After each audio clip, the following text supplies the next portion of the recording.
Bonjour à toutes et à tous, bienvenue dans Smart Impact, l'émission de la transformation environnementale et sociétale de notre économie. Et voici le sommaire, c'est Nathalie Bardin, la directrice marketing stratégique, RSE et innovation d'Altaria, qui sera l'invitée du grand entretien tout à l'heure, 26 minutes pour découvrir ce groupe immobilier qui possède notamment Cogedim. On parlera de l'adaptation de nos villes à la canicule, évidemment, et aux urgences climatiques. Mais d'abord, je reçois Alimé Amoukou, qui est le cofondateur d'Hectarea, plateforme d'investissement qui permet aux particuliers de financer les terres agricoles. C'est une entreprise à mission qui vient d'annoncer une levée de fonds d'1,5 million d'euros. Dans notre Zoom, on va décortiquer les nouvelles règles européennes avec la loi Omnibus, une CSRD moins ambitieuse. Peut-elle quand même devenir un levier de transformation stratégique des entreprises? Réponse dans une dizaine de minutes. Et puis, comme chaque jour, une start-up à l'honneur. Je vous présenterai Calix qui transforme les coquilles d'huîtres en matières premières industrielles. Voilà pour les titres. C'est l'heure de Smart Impact.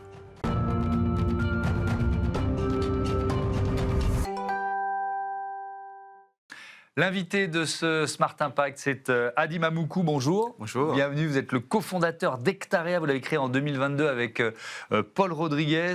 Et avec quelle idée? Présentez-nous Hectarea. Oui, alors Hectarea, c'est d'abord une entreprise à mission que nous avons créée en 2022 et nous permettons aux particuliers d'investir dans la terre agricole et de financer l'installation de la nouvelle génération d'agriculteurs. Concrètement, un agriculteur qui souhaite s'installer, reprendre une exploitation, développer son activité, nous allons venir avec Hectarea financer l'acquisition des terres grâce à l'épargne des particuliers et lui permettre finalement de les exploiter sans avoir à porter tout seul le poids de l'achat. Ouais, c'est aussi un choix personnel, je crois, avec Paul Rodriguez. C'est une histoire de reconversion, c'est ça? C'est vrai, effectivement. Paul et moi, nous venons à la base professionnellement, on va dire, du milieu de la tech et de la finance. Mais nous sommes tous les deux issus de familles d'agriculteurs et d'agronomes. Donc on a été très vite sensibilisés. Rattrapés par complètement. Et ouais. cet enjeu-là d'accès au foncier, on l'a découvert en 2022 et notre idée, c'était vraiment de s'attaquer à ce sujet-là en accélérant l'installation de la nouvelle génération d'agriculteurs grâce au levier de l'épargne citoyenne. Alors, on va rentrer dans le détail du fonctionnement, mais comment vous sélectionnez ces terres agricoles qui sont proposées à l'investissement? Alors, on va regarder essentiellement 3 volets. Un premier volet, ça va être d'abord la qualité du projet agricole. Quel est le porteur de projet? Quel type d'installation? Quel type de culture il souhaite mettre? Son expérience et aussi son modèle économique. Il faudrait qu'il y ait des débouchés dans la filière dans laquelle il souhaite s'installer. Dans un second volet, on va regarder essentiellement une analyse qui va s'apparenter énormément à de l'immobilier. Finalement, en fait, on aime bien dire chez Hectarea, investir dans la terre, c'est comme investir dans la pierre, mais avec le sens en plus. C'est-à-dire qu'on va regarder où est-ce qu'on achète, à quel prix. On va regarder la cohérence finalement de ces indicateurs-là sur le marché, enfin, avec ce qui s'est fait précédemment. Et dernièrement, un point super important pour nous, c'est l'impact. Est-ce que notre financement du projet va financer finalement une installation, va faciliter une installation, une conversion en bio, ou finalement financer un projet agricole qui va vers la transition finalement agricole? Ça veut dire que vous privilégiez ces projets-là? Effectivement. Aujourd'hui, on a une communauté de 25 000 investisseurs sur la plateforme et ils sont là essentiellement pour aider à accompagner la nouvelle génération vers une transition agricole. Vous avez des exemples récents d'agriculteurs que vous êtes en train d'accompagner, que vous venez d'accompagner? Alors, sur les 2 dernières années, on a financé à peu près 4,5 millions d'euros grâce à l'épargne des particuliers. Et ça va typiquement, la semaine prochaine, on lance un producteur de noisettes et d'amandes bio en Nouvelle-Aquitaine. On finance des vignerons qui sont beaucoup en difficulté en ce moment. On va financer de l'élevage. C'est assez varié. On touche à peu près toutes les filières et on est sur les 11 régions en France. Alors, c'est un investissement qui rapporte? Effectivement. Aujourd'hui, en fait, comment ça fonctionne? On achète la terre et on la met à disposition à l'agriculteur avec un bail rural, donc d'où mon parallélisme avec l'immobilier. Donc, en fait, l'agriculteur, tous les mois, va venir payer un loyer qui s'appelle le fermage. Et c'est ce loyer-là qui représente la rémunération de l'épargnant. Ouais. D'accord. Et par rapport à un investissement immobilier, justement, puisque j'imagine que vous avez des épargnants qui vous disent « Ok, d'accord, pourquoi pas, ça m'intéresse, votre projet, mais si je compare, est-ce que c'est plus intéressant ?» Alors, on va être plutôt sur un produit d'investissement de diversification. Donc, on va être sur des loyers qui vont tourner autour de 3%. Donc, ce n'est pas forcément des loyers corrélés avec de l'immobilier classique, mais les gens qui viennent chez nous, ils cherchent aussi à donner du sens à leur épargne. Donc, ils vont plutôt soutenir l'agriculteur à côté de chez eux et avoir un rendement acceptable qui ait du sens aussi. Quoi. Alors, il y a un certain nombre de nouveautés dans l'histoire d'Hectaria. Déjà, vous avez annoncé il y a 3 semaines une levée de fonds de d'1,5 million, c'est ça? Absolument. Alors, avec quel partenaire et avec quelle stratégie? On a effectivement annoncé une levée de fonds il y a quelques semaines et en fait, la principale stratégie, l'idée, c'est d'accélérer notre déploiement national. On souhaite financer de plus en plus d'agriculteurs, plus de filières, plus de régions et ça passe par, je dirais, une accélération de l'opérationnel. Donc, le sourcing des terrains agricoles, des agriculteurs et aussi les améliorations de nos différentes plateformes digitales. Avec un ticket d'entrée qui a été abaissé. Alors, c'est quoi le montant aujourd'hui et pourquoi vous l'avez abaissé? Il était à 500 €, il passe à 100 €. Alors, l'idée, c'est vraiment de démocratiser et de rendre l'investissement dans la terre plus accessible. Aujourd'hui, et historiquement, c'est un type d'investissement qui est réservé souvent à des gros investisseurs ou à des investisseurs institutionnels. Nous, on aimerait que tout un chacun, on puisse finalement, à son échelle, participer à la transition et à l'installation de la nouvelle génération d'agriculteurs. D'ici 2030, on a quasi la moitié qui vont à la retraite et les jeunes générations peinent de plus en plus à s'installer à cause de la difficulté de l'achat. Le fait d'abaisser le ticket d'entrée, il y a un lien avec la rentabilité du modèle. C'est plus difficile d'assurer la rentabilité du modèle avec des tickets d'entrée du plus bas ou pas? Alors, c'est assez mathématique finalement. La baisse du ticket fait qu'on touche beaucoup plus de personnes. Donc, finalement, on arrive à financer de plus en plus de terrain. Et la structuration du produit financier en tant que tel reste la même. Donc, c'est franchement, sur les loyers, ce qui est bien avec le monde agricole, c'est que c'est assez encadré. Donc, on n'est pas là forcément pour la spéculation. Donc, on ne peut pas mettre le loyer et le fermage qu'on veut sur un terrain. C'est un décret départemental. Nous, notre travail, c'est surtout d'aller chercher des fonds et de les ramener dans le monde agricole. Alors, vous avez aussi lancé une nouvelle plateforme qui s'appelle Place des Terres. Absolument. Alors, c'est quoi? Racontez-moi. Alors, Place des Terres, c'est un peu l'autre face de l'entreprise, si je peux me permettre. Avec Hectaria, ce qu'on a vu en début d'entretien, c'est qu'on allait financer les projets agricoles. Et Place des Terres, c'est un peu notre site pour les agriculteurs où l'agriculteur peut trouver finalement les terrains dont ils ont besoin. Donc ça va s'apparenter à un site d'annonce agricole, spécialement dédié à la transmission et aux opportunités foncières. Donc l'agriculteur qui cherche à s'installer, avant d'adresser la question du financement finalement, il faut qu'il trouve le terrain qu'il souhaite acheter. Et donc il passe par Place des Terres et vous l'aurez compris, en amont, ça nous permet aussi d'identifier les potentiels candidats au financement côté Hectaria. Il y a beaucoup de terres agricoles qui sont finalement sur le marché. Absolument. 2025, les transactions agricoles, on est autour de 7 milliards d'euros. Donc, pour financer le renouvellement des générations, il faut aller chercher des capitaux. Et c'est vraiment notre ambition, c'est d'accélérer là-dessus et d'aller chercher les capitaux pour les ramener et financer nos jeunes agriculteurs. C'est combien d'agriculteurs qui vont partir à la retraite là, on estime vraiment à 50% des agriculteurs qui passent à la retraite d'ici 2030. Et la jeune génération, on a une particularité, c'est qu'on a 30 à 40% des candidats à l'installation qui sont non issus du milieu agricole, donc ils n'ont pas forcément accès au réseau traditionnel de financement et aux garanties. Donc, ils cherchent des financements alternatifs et c'est là qu'on intervient. Oui. Avec aussi parfois des fantasmes sur le métier d'agriculteur. Ça peut être l'écueil des jeunes urbains qui se disent « je deviens agriculteur ». Oui, j'entends. On fait attention aussi, c'est là notre travail aussi dans le sourcing, dans la sélection. Il faut vraiment que le projet soit avant tout économiquement viable. Qu'il aille en transition dans des filières qui ont besoin de financement avant que nous, on soumette ce projet-là sur la plateforme à des investisseurs particuliers. Oui. Ouais. Le fait qu'il y ait ce départ à la retraite, effectivement, d'un agriculteur sur 2 dans les 10 prochaines années, on va dire ça comme ça, ça veut dire quoi? Ça veut dire qu'on va aussi vers des exploitations de plus en plus grandes en France ou pas forcément? Pas forcément, ou en tout cas, on l'espère pas. Et pourquoi? D'abord, on a décidé de s'adresser à ce sujet de terres agricoles, c'est qu'on a tendance à l'oublier, mais c'est la base quand même de notre souveraineté alimentaire. On parle souvent d'agriculture, d'alimentation, de transition écologique, mais finalement, on oublie le point de départ, c'est que sans accès à la terre, nos agriculteurs ne pourront pas produire. Donc c'est un enjeu crucial. Ça passe par une transition agricole avec le réchauffement climatique. Les modèles agricoles aussi doivent s'adapter. Donc c'est tout ça qu'il faut financer et accompagner. Et pourquoi vous pensez que ce serait une mauvaise solution? Parce que la France a plutôt une taille moyenne de ses exploitations assez faible par rapport à d'autres pays européens. Absolument. Oui. Pourquoi on pense que c'est la solution? Alors, c'est une des solutions.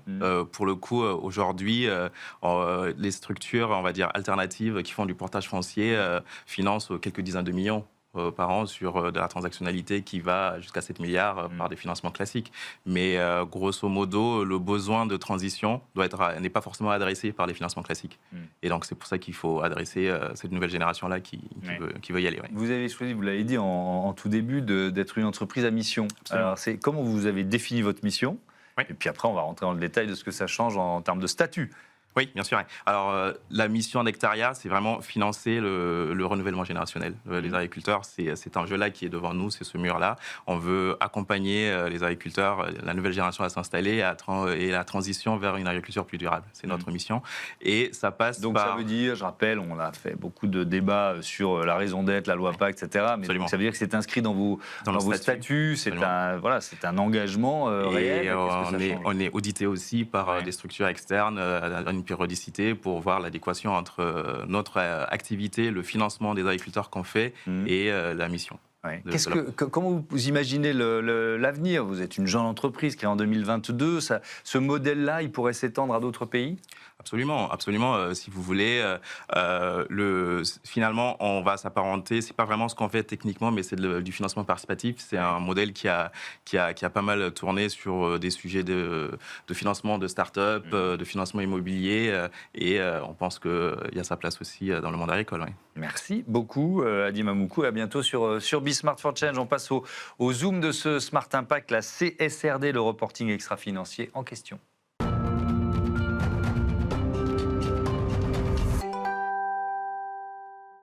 C'est le zoom de ce Smart Impact. On parle de la loi Omnibus, les nouvelles règles européennes en matière de reporting extra-financier. J'accueille Solène Garcin-Charcosset. Bonjour. Bonjour. Bienvenue, vous êtes la directrice ESG de Tenexia. Alors, c'est une PME française, logiciel, conseil en durabilité, c'est ça, Tenexia? Exactement. Donc, on est une entreprise qui a 25 ans maintenant, qui travaille à la fois sur les sujets HSE, santé, sécurité, environnement, et RSE. Et à la fois, on est éditeur de logiciels et cabinet de conseil. Donc, on accompagne les entreprises sur de la veille réglementaire, sur du reporting ESG carbone, par exemple, ou sur la gestion des déchets.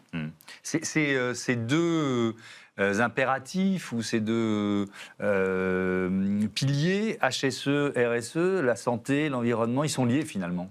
Ah oui, c'est effectivement deux métiers qui... sont de plus en plus proches aujourd'hui. On le voit souvent, ce qu'on dit, c'est que la HSE, ça va être le bras armé de la RSE, avec une déclinaison très opérationnelle. La RSE va être un petit peu plus stratégique, mais finalement, l'un ne va pas sans l'autre aujourd'hui au sein des entreprises. Alors, on va parler donc ensemble de ces nouvelles règles autour de la CSRD, du reporting extra-financier. Moi, ma première réaction, c'est quand même de me dire que l'ambition est beaucoup moins forte. On peut difficilement dire autre chose. Moins d'entreprises concernées, des délais beaucoup plus longs. Quels sont pour vous les changements les plus significatifs? Alors, effectivement, avec la directive Omnibus, il y a une révision du périmètre des entreprises concernées. On estimait à peu près 50 000 entreprises en Europe concernées avant. On est passé plutôt à 6 000. Donc, forte réduction du périmètre. Délai accordé aussi aux entreprises pour se mettre en conformité. C'est-à-dire qu'au départ, les entreprises un petit peu plus petites devaient publier dès 2026 sur 2025, sur les données 2025. Là, elles ont 2 ans de plus. Ce qui n'est pas forcément, dans ce cadre-là, un mal, parce que ça leur a permis aussi de bien comprendre ce qu'il fallait faire, se préparer et avoir un peu plus de temps pour mettre en place des choses, que ce soit en termes de reporting ou même de politique ou d'action. Donc ça, à la limite, pour pas mal d'entreprises, c'était plutôt un point positif, ce décalage dans le temps. Maintenant, effectivement, même le périmètre des informations à reporter a aussi été revu un peu à la baisse, mais aussi pour être plus pragmatique. Est-ce que c'était trop ambitieux? On peut aussi regretter qu'il y ait un recul, mais se dire que 800 pages, c'était un petit peu trop compliqué? Alors, effectivement, je pense que le texte initial, le scope était intéressant, parce que l'objectif, c'est d'embarquer vraiment toutes les entreprises. Donc le scope était très intéressant. Maintenant, le texte était effectivement ambitieux, c'est-à-dire que qu'on soit une entreprise à l'époque de 250 salariés ou une entreprise du CAC 40, l'obligation réglementaire était la même, avec le même délai. Donc voilà, c'est forcément, les entreprises n'ont pas les mêmes moyens, elles n'ont pas la même capacité d'intégrer autant de choses, et aussi des coûts malgré tout. Oui. Et donc, c'était peut-être très ambitieux. Je pense que le scope était intéressant, mais il aurait peut-être fallu faire déjà une approche peut-être plus progressive dans le temps, peut-être pas des audits dès le départ pour tout le monde, un périmètre peut-être et un niveau de détail d'information peut-être plus allégé, ce qui finalement est ce qui est fait aujourd'hui. C'est-à-dire que le niveau d'information qui est demandé aujourd'hui va être plus allégé aussi par rapport à ce qu'il y avait avant, et ce nouveau scope d'information est intéressant. Ouais, avec une autre dimension également, c'est l'aspect, on va dire, volontaire d'une partie de ce reporting extra-financier. Comment déjà, on peut expliquer comment ça va fonctionner, puis après, ce qu'on peut en attendre? Oui, alors effectivement, l'Europe a aussi décidé d'adopter un référentiel pour les entreprises qui ne seront pas soumises à la CSRD, mais qui voudront faire un reporting volontaire. Donc, ils ont appelé ça le VS, le Voluntary Standard. L'objectif étant de dire aux entreprises, si vous voulez reporter de manière volontaire, voilà un premier cadre qui est intéressant pour vous. C'est aussi un cadre qui va être utilisé dans le cadre des relations entreprises-donneurs d'ordre, entreprises-investisseurs, où en fait, un investisseur ou un donneur d'ordre qui veut poser des questions à un fournisseur ou à une entreprise, une participation, va pouvoir regarder aussi ce cadre et poser des questions dans le cadre de ce cadre. Alors, ça va être aussi utilisé ils ont utilisé le terme de value chain cap, c'est-à-dire qu'en fait, une entreprise qui ne voudra pas répondre au-delà de ce référentiel pourra dire à son donneur d'ordre ou à son investisseur, moi j'ai ce référentiel, je me contente de ce référentiel et ne me posez pas plus de questions. Après, c'est uniquement utilisé pour si l'entreprise donneur d'ordre ou investisseur veut uniquement communiquer sur ces informations. Si elle a besoin d'informations complémentaires, en revanche, dans le cadre de sa stratégie, dans le cadre de son pilotage des risques, là, l'entreprise devra quand même répondre à plus de questions. Alors c'est intéressant parce qu'on est sur le volontariat et en même temps, c'est sans doute un vrai levier de transformation. Pourquoi ? Alors oui, c'est un vrai levier de transformation. Aujourd'hui, c'est vrai que la CSRD a affaibli son périmètre. En revanche, ce qu'on voit, c'est que aujourd'hui, les investisseurs, les donneurs d'ordre, eux, continuent de poser des questions, en fait. Ils continuent d'être là et même de plus en plus présents. Nous, on travaille régulièrement avec une banque qui nous disait, dans 5 ans, on n'accordera plus un prêt à une entreprise qui n'a pas mis en place une démarche RSE, qui n'a pas pris en compte ses risques, ses impacts pour créer sa résilience. On ne veut plus prêter à une entreprise qui ne sera pas résiliente demain. Intégrer le risque climatique à sa stratégie. Exactement. Parce que, les risques climatiques. Exactement, parce que et la banque voit qu'il y a un risque pour elle aussi si l'entreprise n'est pas résiliente, et aussi parce que les banques ont des obligations. Elles ont aussi des obligations maintenant, de la BCE notamment, de devoir aussi publier leurs risques. Et le risque, c'est quoi ? C'est le risque des entreprises. Donc il y a une sorte de ruissellement, en fait, d'effet domino, parce que les très grandes entreprises qui, elles, sont toujours soumises à la CSRD, continuent de demander effectivement ces référentiels dont vous parliez à leurs fournisseurs. Exactement, exactement. En fait, donc vous conseillez aux petites entreprises d'y aller, quoi, de ne pas se dire, il n'y a plus de CSRD, je peux tout arrêter. Ah, non, effectivement, nous, c'est vraiment notre conseil, c'est vraiment de continuer à y aller, parce que si ce n'est pas la réglementation, ce sont les parties prenantes qui vont demander effectivement à avancer. Ça peut être par le biais de reporting, ça peut être par le biais aussi, beaucoup de donneurs d'ordre demandent à leurs entreprises de mettre en place la norme ISO 14001 qui va aussi sur ces sujets-là maintenant. Donc il y a vraiment, pour moi, besoin que les entreprises avancent. Et c'est aussi intéressant pour les entreprises de faire l'exercice pour aussi leur résilience. On le voit en ce moment, la canicule. Combien d'entreprises n'avaient peut-être pas identifié ces sujets d'adaptation comme des vrais sujets pour elles, n'ont rien mis en place. Et en fait, ce sujet va peut-être se renforcer demain. Enfin, c'est même pas peut-être, va se renforcer demain. Et en fait, tous ces sujets, c'est aussi pour finalement leur compétitivité, leur impact sur leurs salariés, etc. Ouais. Les principales motivations des entreprises que vous accompagnez aujourd'hui, des PME ou même des ETI qui se disent « Ok, il faut quand même que je travaille sur ce reporting extra-financier », quelles sont leurs principales motivations ? Alors, on voit vraiment deux approches. Certaines qui ont vraiment compris le sujet de la résilience de l'entreprise, qui ont compris qu'en fait, aujourd'hui, si je prends un exemple, les coûts de l'énergie sont quand même assez élevés aujourd'hui, très instables demain. Et donc, se disent peut-être qu'il faut que je réduise ma dépendance à l'énergie. Et donc, finalement, mon empreinte carbone, c'est quoi mon empreinte carbone ? Parce que c'est ma dépendance à l'énergie en interne, mais aussi dans ma chaîne de valeur. Si demain, mes coûts explosent parce que l'énergie explose chez mes fournisseurs, comment je fais ?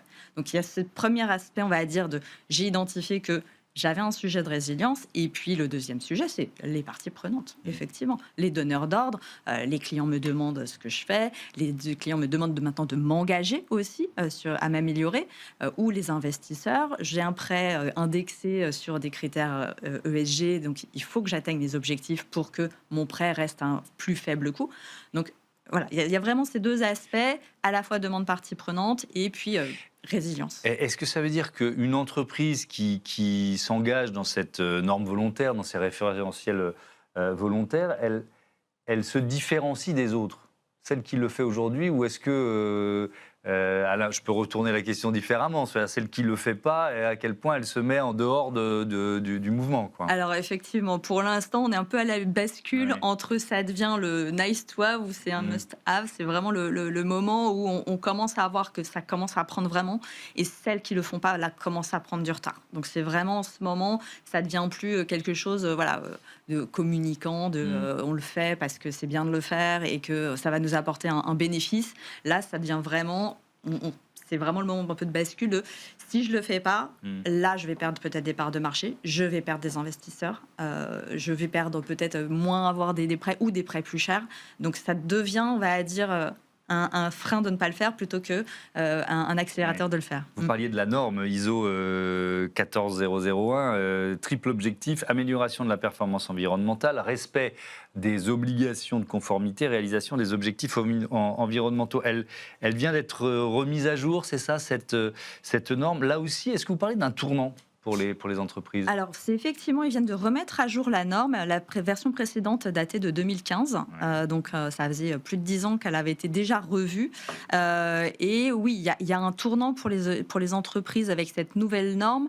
Alors, elle va, on va dire, dans la continuité de la 2015, mais vraiment, elle renforce beaucoup certains aspects qui, avant, pouvaient être un peu mis de côté, maintenant, qui ne peuvent plus être mis de côté. Par exemple Justement, l'approche cycle de vie. Donc, l'idée étant de dire, jusqu'à maintenant, une entreprise va certifier son usine, certifier ses process internes, vérifier ses impacts locaux. Cycle de vie, ça veut dire quoi? Ça veut dire le produit. Mes impacts aussi dans ma chaîne de valeur. Donc, ça veut dire embarquer les achats, embarquer la conception des produits. Donc, ça veut dire sortir du périmètre vraiment purement physique du site pour embarquer tout. Donc là, on le voit aussi, ça veut dire que un site tout seul dans un grand groupe pourra plus vraiment être certifié ISO 14001 tout seul, en fait. Il va falloir que le groupe travaille aussi sur ce sujet pour pouvoir justement avoir cette approche produit, améliorer le produit. Donc, il y a aussi un lien fort qui est fait avec la RSE parce qu'ils ont vraiment bien reprécisé comment faire le process pour identifier quels sont les impacts, les risques, les opportunités. Et typiquement, un très bon outil pour faire cet exercice dans le cadre de l'ISO 14001, c'est l'analyse de double matérialité de la CSRD. On y revient. Qui coche toutes les cases. Est-ce que ça donne aussi aux entreprises qui le font un avantage ou une facilité à l'export? Est-ce que ça peut leur ouvrir certains marchés? Je pense par exemple au marché chinois qui est en train de copier un peu les normes européennes. Alors, qui sont en train de copier, devancer les normes européennes maintenant. Effectivement, la Chine a mis en place donc, un programme jusqu'à 2030 d'obligation de reporting pour ses entreprises en interne, qui mixe l'approche CSRD avec l'analyse de double matérialité et le modèle de reporting plutôt de l'IFRS, modèle plutôt porté par le monde anglo-saxon. Là où c'est intéressant, c'est que ils vont publier des normes. Ils ont commencé par le changement climatique. Ils vont aborder tous les sujets qu'il y a dans la CSRD aujourd'hui et en rajouter quelques-uns vraiment très spécifiques. Chine, revitalisation du territoire, des choses comme ça très spécifiques. Et au final, ça va vraiment se recouper. Donc, effectivement, une entreprise présente en Chine, en France, elle va avoir un reporting. Ils sont en train d'essayer de faire en sorte que ce soit quand même le même, que ce soit vraiment une interopérabilité. Mais la Chine va pousser énormément. Et la Chine a passé récemment, il y a 1 ou 2 semaines, un décret assez intéressant. Ils ont retourné ce principe de value chain cap contre nous en refusant l'extraterritorialité des normes étrangères sur ces sujets de reporting. Effectivement, c'est un bras de fer géopolitique aussi. Merci beaucoup Solène Garcin-Charcosset. À bientôt sur Bismart for Change. C'est l'heure du grand entretien de ce Smart Impact avec Nathalie Bardin, la directrice RSE du groupe Altaria. Prêt pour l'impact, c'est la question que je pose chaque jour à une personnalité qui compte dans notre économie. Je reçois Nathalie Bardin, bonjour. Bonjour. Bienvenue, vous êtes directrice marketing stratégique, RSE et innovation du groupe Altaria. Alors la marque la plus connue du groupe, c'est Cogedim, mais évidemment, il y en a beaucoup d'autres. Alors en fait, on est un groupe, moi j'aime bien dire qu'on est une entreprise de ville. On est un groupe complètement atypique. On a effectivement une activité de promotion très forte avec Cogedim. Et puis on a également dans la partie promotion une activité sur les monuments historiques avec Histoire et Patrimoine qu'on requalifie. On est un acteur de l'immobilier entreprise. On fait des grands sièges sociaux comme le dernier siège d'Orange, la Tour First à la Défense, notre propre siège rue de Richelieu. On est une foncière de centres commerciaux. Donc on a développé et on détient en patrimoine 44 centres commerciaux avec des formats très différents qui vont du pied d'immeuble dans des nouveaux quartiers jusqu'à des gares. Gare Montparnasse est la dernière que l'on est livrée. Et puis des plus gros centres commerciaux ou un Bercy Village que certains d'entre vous peuvent connaître. Et puis on s'est diversifié, on s'est lancé dans de nouvelles activités. On a lancé une société d'asset management avec une SCPI Alta Conviction pour adresser la question de l'épargne immobilière. Et puis on s'est lancé dans les data centers et les énergies renouvelables avec le photovoltaïque, avec toujours un sous-jacent immobilier et toujours une question de la durabilité de toutes les activités. Oui, parce que vous vous définissez comme un acteur de la transformation urbaine bas carbone. Quels objectifs, quelles ambitions vous avez mis en place en la matière ? Alors, nous, on est un acteur qui adresse toutes les transitions. Ouais. Et donc, on se dit que dans ce monde complètement en transformation, l'enjeu de la décarbonation et au-delà de la décarbonation du bas carbone est clé. Ouais. Et donc, pour faire ça, on a travaillé en interne, chez nous. On s'est fixé nous-mêmes nos propres objectifs. On a aujourd'hui 74% de notre chiffre d'affaires qui est aligné à ce qu'on appelle la taxonomie européenne. En fait, ça correspond au chiffre d'affaires vert. Ça veut dire qu'on a embarqué toutes nos équipes, toutes nos activités pour dire, voilà, comment est-ce qu'on améliore l'impact, puisque c'est le sujet d'aujourd'hui. On améliore l'impact, alors aussi bien sur la question de la décarbonation, de l'énergie, mais de la biodiversité, de l'eau, et puis du sociétal aussi, parce que c'est pas que l'enjeu environnemental. On a directement de l'intéressement pour l'ensemble de nos salariés. Ouais. Et donc, on a dans les critères d'intéressement des critères ESG. Okay. Donc, c'est bien le sujet de tout le monde, puisqu'en plus, notre démarche RSE, elle s'appelle Tous engagés. Donc, c'est bien pour tout le monde. Et puis, au-delà d'avoir des démonstrateurs dont on parlera peut-être, notre sujet, c'est comment est-ce qu'on massifie, comment est-ce qu'on industrialise les solutions. C'est bien d'avoir des prototypes. Oui. Dans un monde en transformation, c'est mieux de les dégénéraliser. Il faut passer à l'échelle, on est bien d'accord. Quelques chiffres, plus de 2 milliards d'euros de chiffre d'affaires en 2025, plus de 130 000 personnes logées depuis 2019, plus de 1650 collaborateurs, 95% d'énergie renouvelable dans l'énergie consommée, et alors 93% des déchets de promotion valorisés matière. Alors là, je ne sais pas ce que c'est qu'un déchet de promotion valorisé matière, et vous allez donc m'expliquer, c'est quoi ça ? En fait, c'est quand on démolit. Ouais. La question, c'est comment est-ce qu'on réutilise une partie de ces déchets. Donc, ça participe de la question de l'économie circulaire. Bien sûr. Et donc, on les valorise de différentes façons. Soit ils sont réutilisés sur l'actif, le projet qu'on est en train de réaliser, soit ils peuvent être transformés pour être sur la voirie, par exemple, ou du mobilier urbain, ou ils vont être recyclés. Et donc c'est un enjeu hyper important, puisque c'est toute la question de la circularité des matériaux, et de se dire que finalement, comment est-ce qu'on fait de ce qui était avant un déchet qui partait en incinération, comment est-ce qu'on le réutilise dans un monde qui est fini. Oui. Mais alors, depuis quand le faites-vous, pour arriver à ce chiffre quand même de 93%, et puis à quel point il a fallu repenser l'organisation des chantiers, des process, presque même des filières, je ne sais pas. Alors, on le fait depuis un petit moment. Oui. Ce qui nous a permis d'accélérer, c'est justement le fait que on s'assigne à avoir un chiffre d'affaires vert important. Oui. Et donc, dans les objectifs, il faut qu'on valorise au moins 70% de nos déchets. Et donc, on a travaillé à tous les niveaux, au niveau de nos chantiers, avec des bennes de tri. C'est ça, il faut les organiser un peu différemment. Absolument. Hein. Au niveau des plateformes de tri, on a un certain nombre d'accords avec des plateformes qui réutilisent. Et puis, au niveau même de la conception de nos projets, en disant, est-ce que on peut réutiliser je vous donne un exemple. On a un gros chantier à Lyon qui s'appelle qui était l'ancien siège du Crédit Agricole. Eh bien, on a identifié 40 gisements de matières différentes. Donc ça va de, je sais pas, des cloisons en passant par des isolants ou des fenêtres ou du carrelage qu'on réutilise dans le bâtiment. Mais donc il y a eu un diagnostic matière qui a été fait en se disant, voilà, c'est plus vertueux de réutiliser que d'aller acheter du matériau neuf. On va évidemment consacrer un chapitre important de ce grand entretien aux canicules au pluriel, puisque on en a déjà vécu 2 depuis le début de l'été et sans doute une 3e au moment où on enregistre cet entretien à venir. Alors déjà, peut-être une question très générale. Alors, elle fait souffrir les humains, les infrastructures, les animaux, la nature, enfin je ne vais pas faire toute la liste, mais est-ce qu'on peut aussi y voir un électrochoc salutaire? Comment vous le percevez, cette période? Vous l'apercevez, cette période?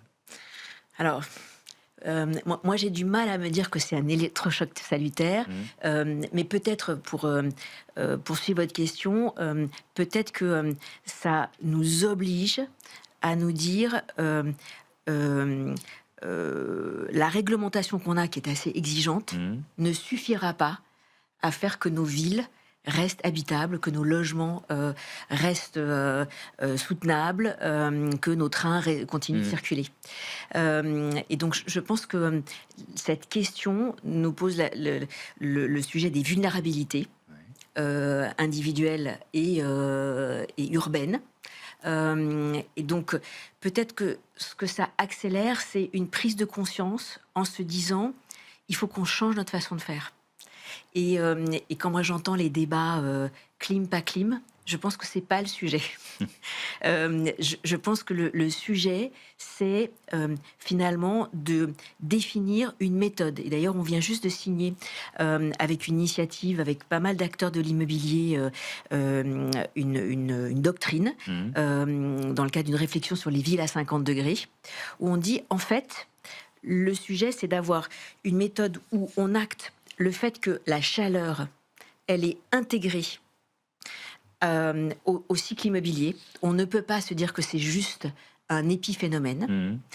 2, ça veut dire qu'il faut qu'on travaille la résilience de nos bâtiments en mettant en place un certain nombre de solutions qu'on a déjà et qui sont des solutions bioclimatiques dans la conception de nos bâtiments. Et puis qu'on regarde précisément comment est-ce qu'on évacue la chaleur avant de rafraîchir. C'était la question que j'allais vous poser, parce que là, on a pris conscience que peut-être qu'on a en partie fait fausse route, c'est-à-dire qu'on a des logements qui sont classés A et qui sont des bouillards thermiques. C'est-à-dire on les a tellement bien isolés que la chaleur ne repart pas, quoi. Ouais. Donc ça, c'est quand même une réflexion à accélérer, j'imagine.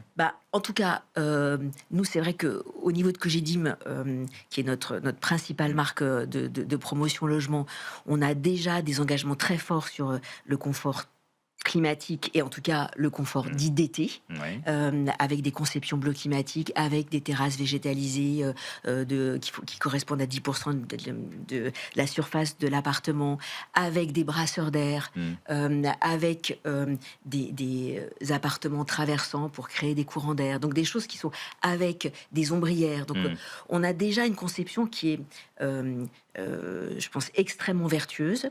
Là, en fait, cette canicule nous incite à dire il faut qu'on aille plus loin. Et donc, on va intégrer dans les appartements à minima une pièce rafraîchie, ce qui n'était pas le cas. Au-delà des rafraîchissements avec les brasseurs d'air. Et puis, on va même jusqu'à nos halls d'entrée. On va les rafraîchir pour que ça devienne des lieux de refuge. Parce qu'en fait, il y a aussi ça, il y a votre espace habitable, votre lieu de travail, votre studio. Mais il y a aussi un moment de se dire, on n'y arrive plus, il y a des lieux de refuge. Et donc, on pense que ces halls d'entrée, ils peuvent devenir des lieux de refuge.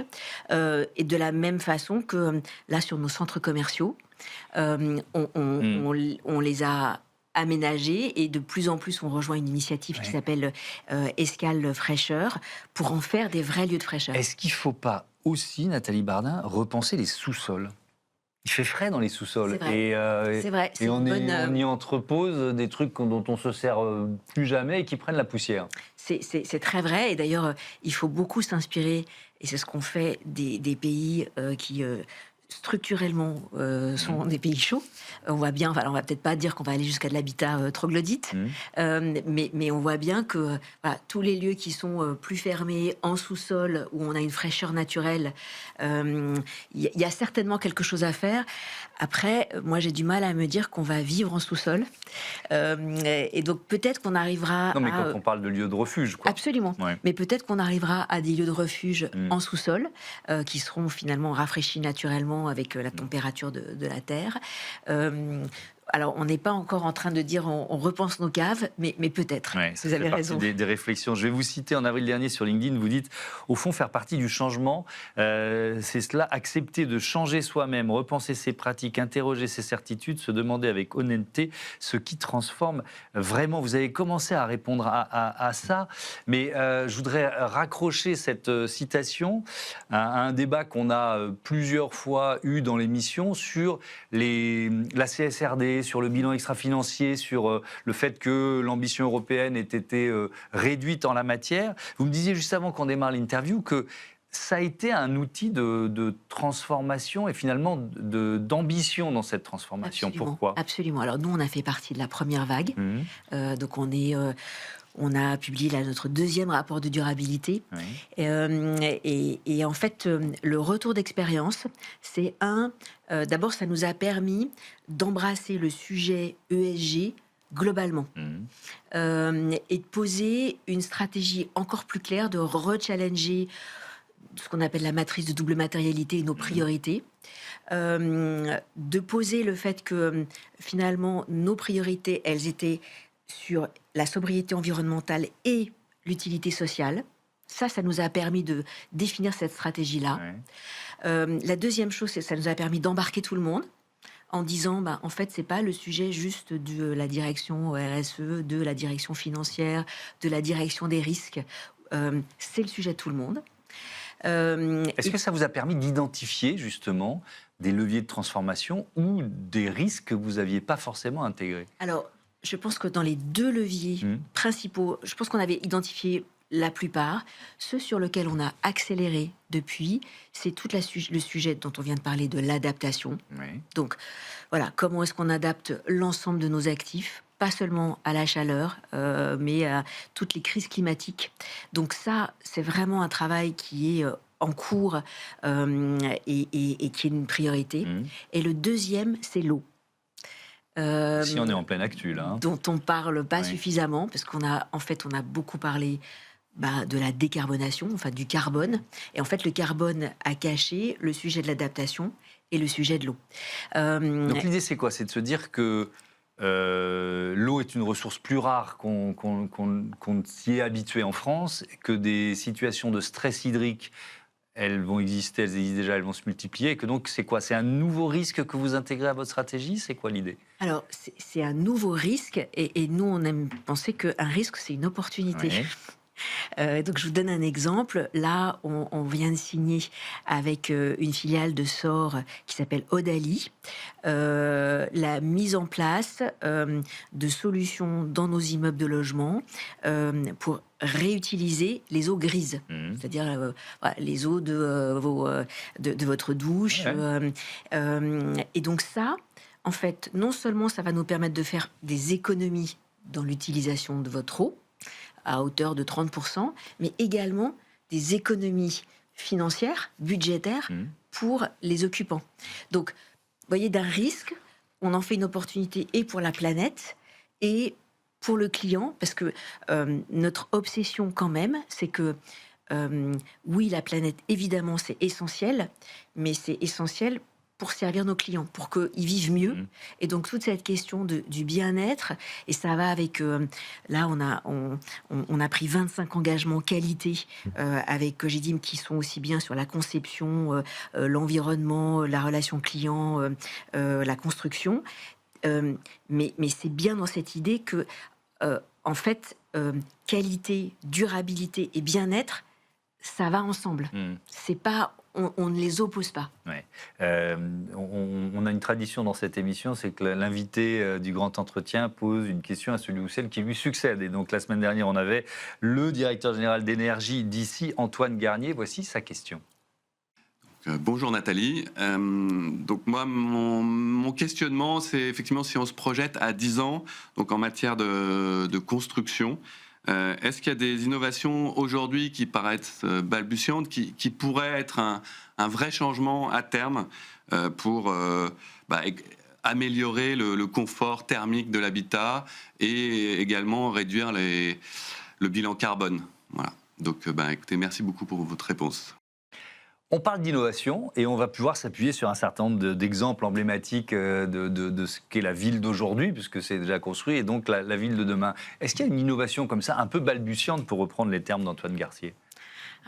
Moi, j'aimerais dire à Antoine, oui, il y a un truc révolutionnaire. Oui. Eh ben, en fait, la bonne ou la mauvaise nouvelle, c'est qu'en fait, je pense que toutes les innovations, elles sont là. Alors, il y a des choses qui ne paraissent pas comme des innovations type le low-tech. Enfin, voilà, quand je parlais d'appartements traversants, de mettre des ombrières, enfin tout ça, c'est de la végétalisation, c'est du low-tech. Mais ça réduit quand même et le bilan carbone et la chaleur dans les appartements. Il y a tout ce qui est la rénovation. Il y a évidemment les matériaux. Toute la dimension matériaux biosourcés, on a une marque bois qui est Woodeum, où on fait des logements en bois, et donc on voit bien la qualité de ces logements, y compris sur la dimension thermique.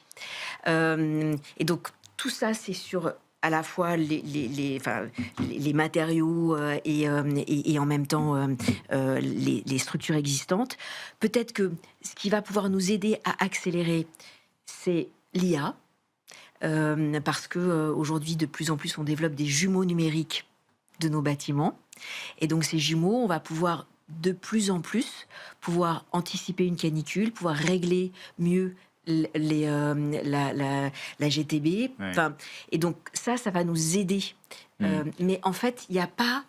En tout cas, moi, je ne l'ai pas trouvé. Oui.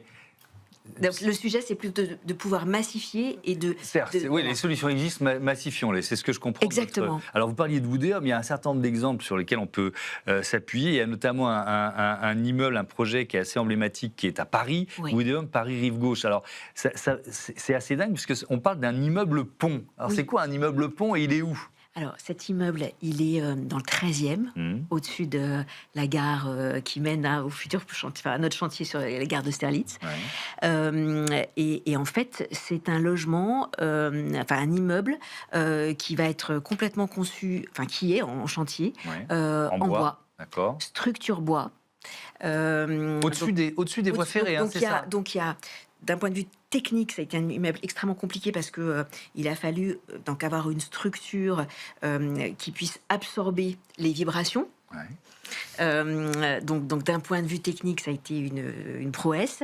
Et en même temps, on voulait assurer, évidemment, aux résidents la qualité optimum. Et donc, ils vont vivre... Voilà, dans le 13e, dans un logement 100% en bois, et donc avec une qualité de vie et une qualité thermique réelle. Il s'inscrit dans tout un projet autour de la gare d'Austerlitz, c'est ça? Alors, en fait, tout ce quartier a été complètement transformé Ouais. sur l'avenue de France. Et donc, peut-être que finalement, dans ce quartier, on a 2 démonstrateurs. Même si je disais qu'il fallait passer à l'échelle, mais on a quand même 2 démonstrateurs, qui est donc cet immeuble Paris-Rive-Gauche, qui offre tout le confort du bois et qui, en plus, permet de stocker le carbone. Et en même temps, on a ce grand quartier qui est autour de la gare d'Austerlitz, qui est complètement en train de se transformer. Et donc nous, ce quartier qu'on appelle Grand Austerlitz, on transforme ce qui était finalement un lieu, peut-être même un non-lieu pour un certain nombre de personnes, en une gare de nouvelle génération qui va accueillir 30 millions de visiteurs, le futur Orient Express, et on va y proposer 110 commerces, et au-delà de la partie commerciale, on revégétalise tout ce quartier avec plus de 2 hectares d'arbres. Et donc là aussi, c'est aussi une façon de dire, en fait, on peut refaire la ville sur la ville en créant non seulement de l'agrément, du bien-être, et en même temps en répondant à des besoins pour faire une nouvelle centralité à l'est de Paris. Oui, effectivement, avec toujours cette question dans ces projets-là dont vous nous parlez, de la circularité que vous évoquiez tout à l'heure. Est-ce que cette économie circulaire dans l'industrie du bâtiment, elle est encore marginale ou elle est en train de devenir la norme, la nouvelle norme? En tout cas, elle est la question qu'on se pose systématiquement.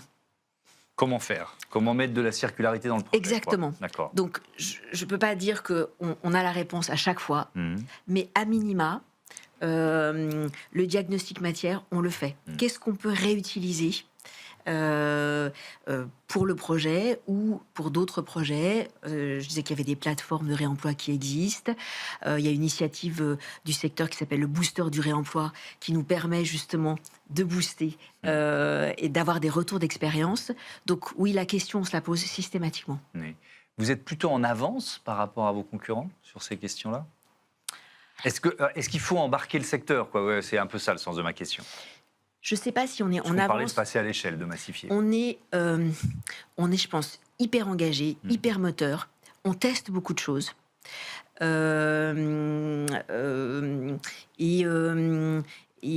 je pense qu'il y a une culture, au-delà de tester, il y a une culture qu'on a vraiment embarquée dans tous les métiers. Donc moi, j'aime bien dire que voilà, on gagne tous ensemble, on perd tous ensemble. Donc nous, on fait plutôt partie de ceux qui, disons qu'on va gagner tous ensemble. Mais c'est vrai qu'on essaye d'être très moteur et de porter des projets, une parole, pour dire finalement, c'est possible. Et c'est possible dans une équation économique, puisque très souvent, on nous oppose que tout ça coûte trop cher. Oui, mais justement, c'était la question, vous devancez ma question, parce qu'on est plutôt dans une période qui est une période difficile pour le secteur immobilier. Est-ce que cette crise freine la transformation? Et avec beaucoup d'acteurs qui se disent, mais en ce moment, on peut pas, on n'a pas les moyens, on peut pas se rajouter le coût de la transformation environnementale. Eh ben, je vais vous donner un exemple. On a lancé en logement une offre qui s'appelle Access, qui est destinée aux primo-accédants et qui est à la fois une offre qui est de dire comment est-ce qu'on permet à des gens qui aujourd'hui sont locataires, se disent moi jamais je pourrais emprunter, jamais je pourrais devenir propriétaire, d'acquérir un logement aux meilleures performances environnementales et d'habitabilité. Et ça, on l'a fait en retravaillant le produit, en se disant on va faire un produit où on va réétudier tous les mètres carrés pour qu'il n'y ait aucun espace perdu. On l'a fait en s'appuyant sur des dispositifs existants, le prêt à taux zéro, et en bonifiant le reste des prêts avec des accords avec 2 banques, et en disant finalement, pour le prix d'un loyer, vous pouvez devenir propriétaire d'un logement durable, et d'un logement aux dernières performances en matière de ESG. Donc, et avec toutes les qualités qu'on est en droit d'exiger. Donc ça veut dire que c'est possible. Mais ma question, c'était, est-ce qu'il y a malgré tout un coup de frein que vous ressentez, vous, peut-être pas forcément chez Altaria, mais dans le secteur? Alors, oui, on entend ce coup de frein. C'est-à-dire que c'est vrai qu'il y a cette espèce de petite musique qui dit ça coûte trop cher, ça coûte trop cher. Et en même temps, vraiment, et moi je l'ai entendu chez nous, vous vous posez avec les directions techniques qui vous disent au départ non mais ça va pas être possible, ça va être vraiment trop cher.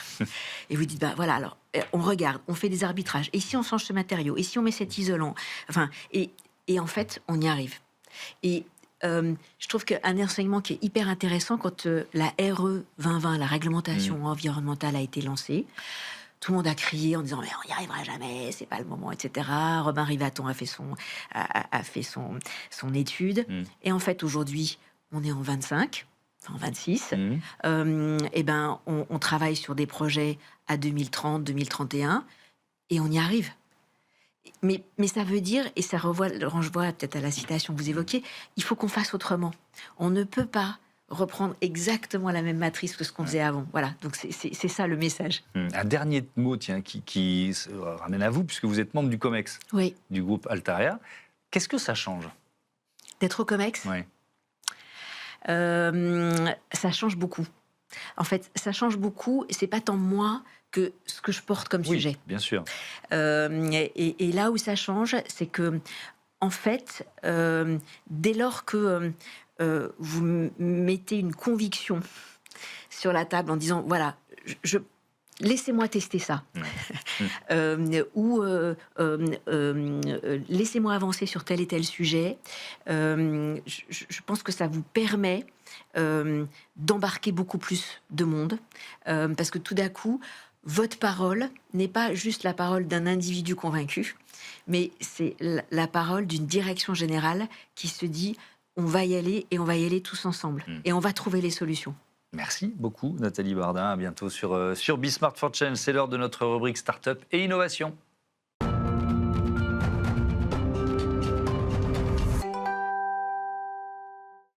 Smart Ideas, c'est notre rubrique consacrée aux startups éco-responsables. J'accueille Douglas Bertin, bonjour. Bonjour. Co-fondateur de Calix avec Quentin Gerbe, vous l'avez créé en 2024. Avec quelle idée? Racontez-moi.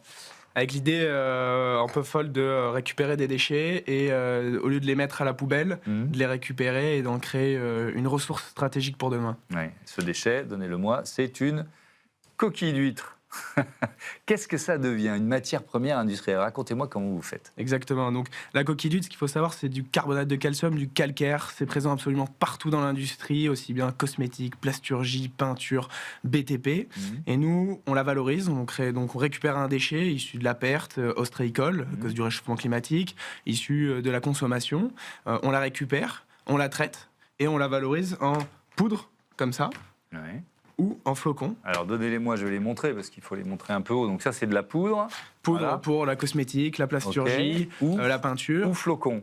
Ou flocons pour le BTP qui remplace le gravier, le paysagisme, l'agriculture, la viticulture. Mais alors là, c'est un packaging juste pour le montrer. Exactement. Est-ce que vous avez déjà les clients? Vous en êtes où du développement de Calix? Aujourd'hui, on a mis en place une preuve de concept industriel sur le bassin d'Arcachon. Donc, on a conceptualisé une usine qui est sortie de terre là. Maintenant, aujourd'hui, on appuie sur un bouton et ça tourne. On est en phase de commercialisation. On a déjà des premiers clients. Go, il n'y a plus qu'à. Bon, quels sont les secteurs les plus intéressés aujourd'hui, les meilleurs prospects? Les meilleurs prospects sont dans le BTP, sont dans la peinture, la plasturgie, la nourriture pour les poules. C'est très vaste, mais c'est ces premiers secteurs-là. Et vos premiers clients? Viticulture. Non, ma première cliente a été une personne dans le paysagisme qui m'a fait confiance. J'ai broyé, lavé, séché, livré moi-même à 20h ma première tonne de coquilles d'huîtres avec cette super cliente. Et qu'est-ce qu'elle en a fait? Un parking. Elle en a fait un parking devant son cabinet, devant chez elle. Alors vous avez aussi avec vous, c'est quoi? C'est une sorte de béton? Exactement, parce que ça c'est la face... ça c'est la face cachée de l'iceberg, parce qu'en fait la coquille d'huître elle est dans l'eau. On la sort pour la consommer et on jette cette coquille d'huître ou on l'enfouit. Nous on a décidé d'arrêter cette hérésie écologique et économique et on s'est rapproché des biologistes et ils nous expliquent que c'est la matière la plus optimisée pour capter les espèces marines, pour que ça soit un support de vie dans l'eau. Donc l'huître est un support, la biodiversité vient dessus.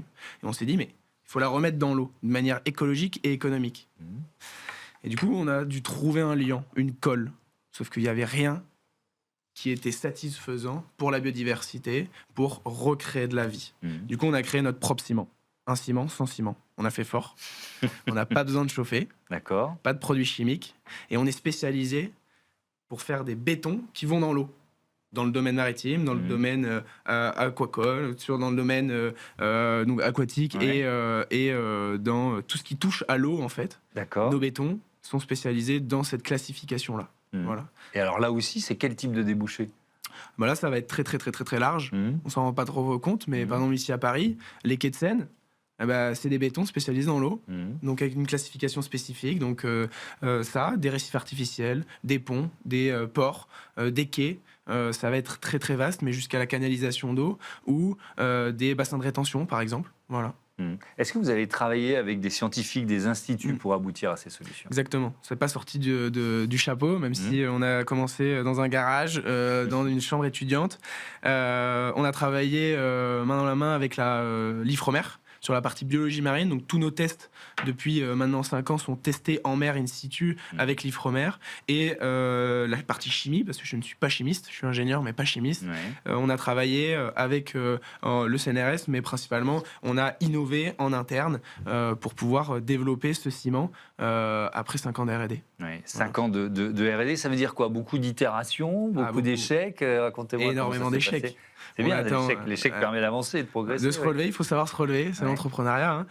Beaucoup d'échecs, mais c'est pas des échecs parce qu'on est passé de 50 formulations, de cols, de liants différents à itérer comme ça. Et c'est la biodiversité qui a fait son choix et nous a amené sur ce ciment-là, qui est un ciment, donc vraiment on ne chauffe plus à 1500 degrés comme traditionnellement. Alors ça, effectivement, en termes d'impact environnemental, c'est majeur, quoi. On façonne à froid. Donc c'est un peu la nouvelle génération des bétons. Et en fait, pourquoi je vous amène de la coquille d'huître ici? Parce que ça remplace le sable et le gravier en partie pour arriver avec des applications où la biodiversité doit revenir sur les constructions. Sur des digues, par exemple, quand tout va être détruit, sur des éoliennes offshore, sur des récifs artificiels.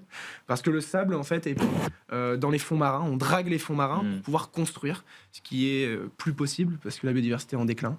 Et du coup, on le remplace par le sable de coquille d'huître. Ça vous donne, on termine là-dessus, quelle perspective de développement là, vous voyez où dans 5 ou 10 ans? Dans 5 ans, 10 ans, notre modèle en fait est de créer des mini-usines duplicables pour éviter de faire convoyer la coquille d'huître qui a un taux de 50%. Donc monter plusieurs usines, travailler avec les ostréiculteurs, avec les paysans de la mer parce que c'est leurs déchets issus de la perte qu'on récupère et qu'on valorise. Donc vraiment mettre l'ostréiculture et les ostréiculteurs au centre de ça.